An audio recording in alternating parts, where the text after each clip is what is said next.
Hello, j'espère que tu vas bien et j'espère que tu as passé une bonne journée. On se retrouve aujourd'hui pour une nouvelle vidéo avec une nouvelle histoire. Et aujourd'hui, je vais te parler un homme qui connaissait très bien la parole de Dieu. Il l'étudiait depuis son plus jeune âge. On l'appelait chef et les gens venaient vers lui lorsqu'ils avaient des questions. Mais un jour, il a eu une question ou plusieurs questions auxquelles personne n'arrivait à répondre.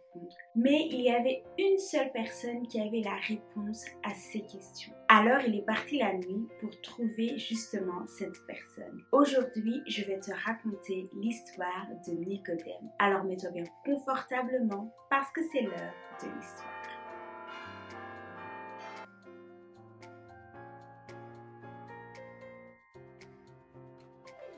Les pharisiens étaient les chefs religieux, les chefs des Juifs. Ils avaient une grande connaissance de la loi de Dieu parce qu'ils l'étudiaient depuis leur enfance et ils enseignaient les autres. Ils faisaient tout pour obéir à la loi et les gens venaient vers eux lorsqu'ils avaient des questions ou même lorsqu'il fallait traiter un cas. Ils étaient tous membres du Sanhédrin, ce qui est un tribunal. Mais les pharisiens n'aimaient pas quand Jésus enseignait et ça les dérangeait quand Jésus opérait des miracles, quand Jésus guérissait des malades. Ils lui posaient même des questions juste pour l'éprouver, pour voir comment Jésus allait répondre. Mais Jésus savait très bien comment les pharisiens réfléchissaient, alors il leur répondait avec sagesse et intelligence. Nicodème était aussi un pharisien, un chef des Juifs. Et lui, il savait que Jésus venait de Dieu grâce à tous les miracles qu'il faisait. Nicodème avait vu tous les miracles que Jésus avait faits et il avait même déjà entendu enseigner. Il trouvait qu'il parlait avec une telle sagesse et il savait donc que Jésus allait pouvoir répondre à ses questions. Mais il n'osait pas aller poser ses questions à Jésus devant tout le monde, sinon tous ses collègues allaient parler et même le juger. Mais lui, il voulait absolument parler à Jésus. Qu'allait-il faire? Quelle était la meilleure solution? Cette nuit-là, Nicodème a attendu que tout le monde soit dans leur maison et que tout le monde dort. Il a regardé si la rue était vide, il a regardé à gauche et à droite. Et dès qu'il a vu que la rue était vide, il a mis ses chaussures et est parti chercher Jésus. Jésus était assis. C'est comme s'il attendait Nicodème.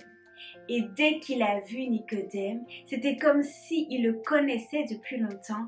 Il était heureux de le voir. Il s'est donc assis pour écouter Nicodème. Nicodème était prêt à lui poser toutes ses questions. Mais avant que Nicodème pose sa première question, Jésus va lui dire « Un homme doit naître de nouveau pour voir le royaume de Dieu. » Nicodème demande alors comment un homme qui est déjà né doit naître de nouveau? Est-ce qu'il doit retourner dans le ventre de sa mère pour naître encore une fois? Jésus ne répond pas à sa question, mais il va lui dire « Un homme doit naître d'eau et d'esprit pour entrer dans le royaume de Dieu. » Nicodème était perdu. Naître de nouveau. Naître d'eau. Okay? Naître d'esprit. Il demanda à Jésus, mais comment en fait? Jésus lui dit, mais toi, tu es docteur de la loi et tu ne sais même pas ces choses. Nicodème savait très bien que Jésus allait pouvoir lui donner la réponse à ses questions, alors il est resté pour entendre tout ce que Jésus allait lui dire. Premièrement, Nicodème reconnaissait que Dieu était avec Jésus quand il voyait tous les miracles que Jésus faisait. Jésus trouvait que c'était bien, mais il trouvait que Nicodème devait avoir encore plus de connaissances. Alors Jésus va lui expliquer. Il voulait que Nicodème sache que la connaissance de la parole de Dieu n'est pas suffisante pour aller au ciel. Il faut croire en Jésus, arrêter les mauvaises voies et le suivre partout. Jésus a parlé de naître de nouveau. Non, il ne voulait pas dire qu'il faut rentrer dans le ventre de sa mère une deuxième fois pour sortir et naître de nouveau. Ce n'est pas possible. Ce que Jésus voulait dire, c'est qu'il faut prendre la décision d'arrêter de marcher selon le monde, d'arrêter de marcher dans le mensonge, dans le paraître, dans tout ce que le monde nous dit de faire et de réellement commencer une nouvelle vie en choisissant Jésus comme modèle afin que nous aussi nous puissions être comme Christ. Ce n'est pas la connaissance de la parole qui va nous sauver, mais ce qui sauve, c'est croire en Jésus comme Seigneur et Sauveur. Et Jésus va donner une parole très importante à Nicodème.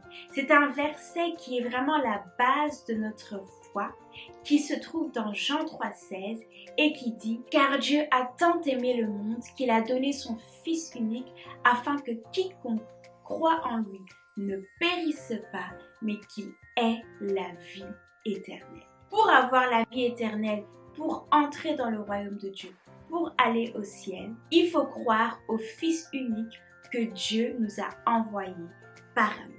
Il faut croire en Jésus. Et Jésus parle aussi de naître d'eau et naître d'esprit. L'eau est la source de la vie. C'est un signe de la vie qui lave et qui purifie. Et donc c'est renaître sans péché, sans tache.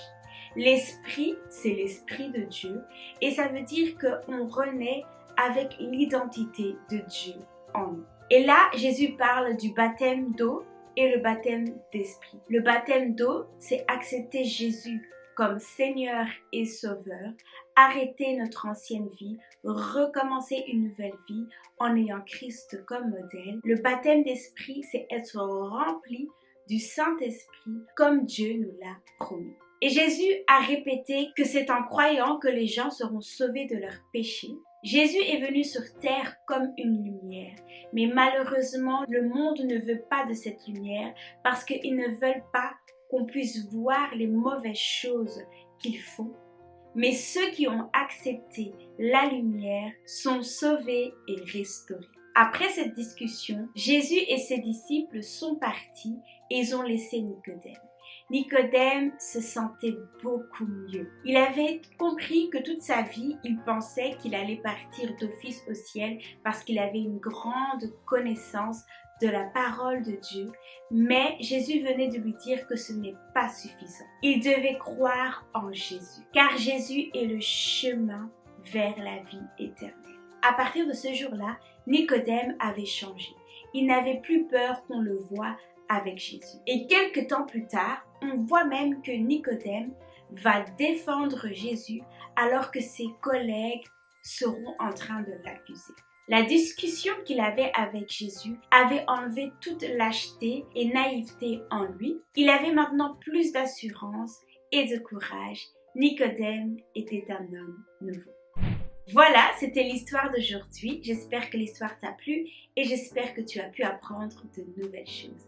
Aujourd'hui, on a parlé de Nicodème, mais plus spécifiquement de la discussion qu'il a eue avec Jésus. Nicodème, ce docteur de la loi, pensait qu'il avait accès au royaume de Dieu. Il était sûr qu'il allait partir au paradis parce qu'il connaissait toutes les Écritures. Mais Jésus est venu lui dire que ce n'est pas suffisant. Tu peux connaître tous les versets par cœur, tous les chapitres de la Bible et tu peux même être un enseignant, quelqu'un qui va parler de la parole de Dieu autour de lui. Mais si tu ne crois pas en Jésus-Christ, tout cela est en vain. Car Jésus est le seul chemin qui mène vers le Père et donc vers le royaume de Dieu. Nicodème avait besoin qu'une personne vienne lui dire qu'il devait croire en Jésus pour être sauvé. Et cette personne, c'était Jésus. Aujourd'hui, moi, je viens te dire que tu dois croire en Jésus pour être sauvé. Et je crois que Dieu peut t'utiliser pour annoncer cette même parole à une personne autour de toi. Alors n'hésite pas de partager cette vidéo à tes amis, ta famille, tes parents, le monde entier. N'hésite pas non plus de me poser des questions si tu en as. On se retrouve très bientôt dans une nouvelle vidéo avec une nouvelle histoire. Que Dieu te bénisse.